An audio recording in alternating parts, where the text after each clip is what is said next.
Oh,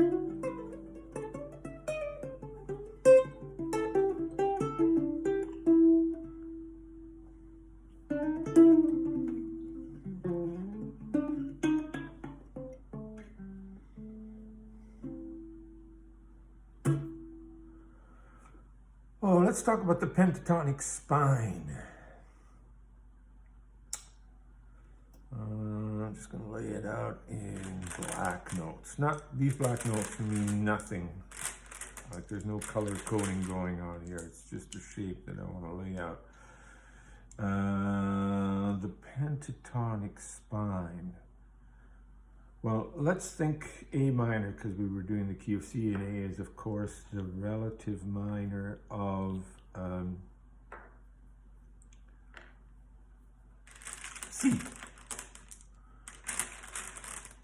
And they share the same pentatonic. So this particular shape here, or set of notes, could be seen as being the A minor pentatonic or the C major pentatonic.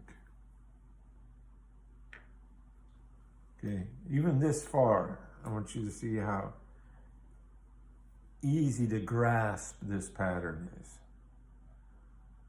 But it's already got all the notes of the pentatonic in it, right? Does it? No, it does not. Oh my God. So easy to get confused with this.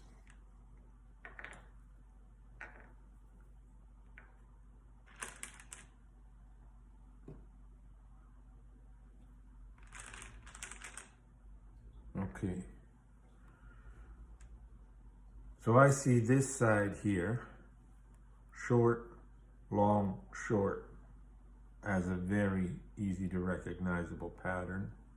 And then make this part of this longer pattern. This is also very easy to recognize. You have this, this, and then this one diagonal lying in there. Whichever way you can approach this to train yourself to see this pattern. You know, like when you take this out, you immediately have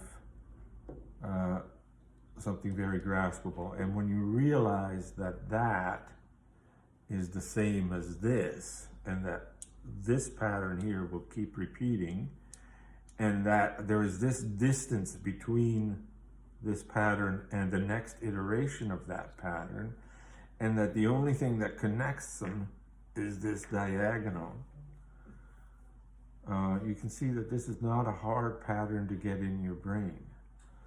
And then when you start to realize the significance of the different parts, like for instance, if this were the C major scale, then the root would be right here. Bang.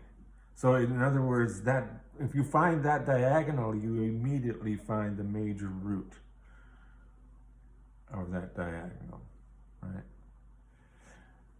And if you find that diagonal, you also find the root of the minor pentatonic, because remember, this set of notes could be the root of the C major pentatonic or the root of the C minor pentatonic.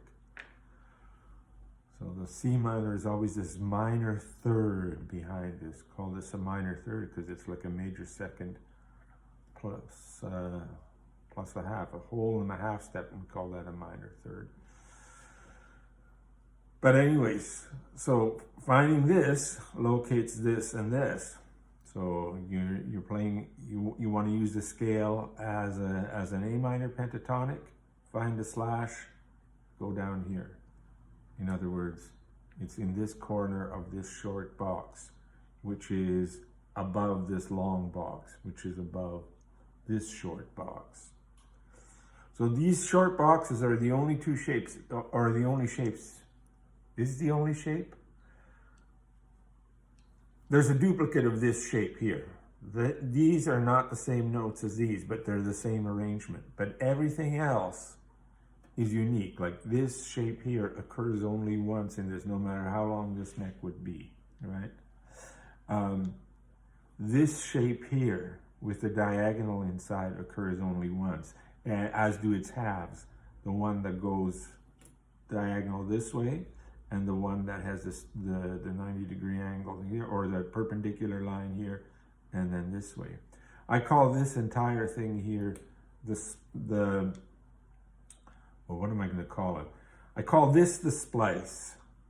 I call this the lower splice, and this the upper splice, using lower as meaning sounding lower, and this is sounding higher, right?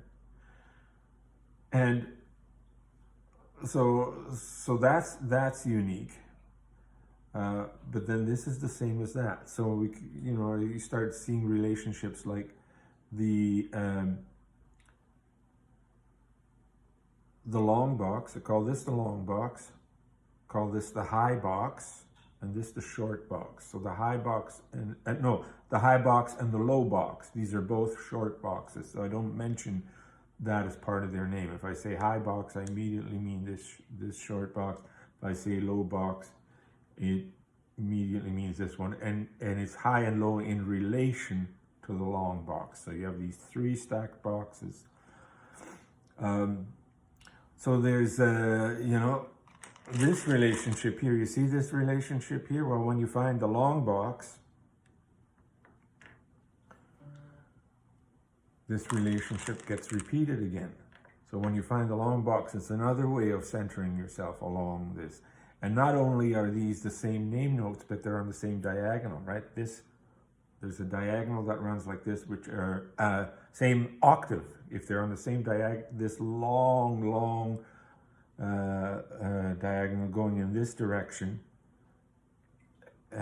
identifies all the notes on the same octave. So this A is all on the same octave, and this C is all on the same octave, right? So that already gives you a lot of information. So if somebody calls the C blues, well, you can play a C major pentatonic right here, or as it's a really interesting thing about the blues, you can play a C minor pentatonic over a C major blues. So that would mean just taking this entire shape, but moving this shape so that this blue ball ends up here, because this is the root of the minor pentatonic. So if you want to make this minor, this shape has to move so that it ends up here. You can kind of visualize that, but why don't we try to? No, I think I'll leave you with that. That's good for now.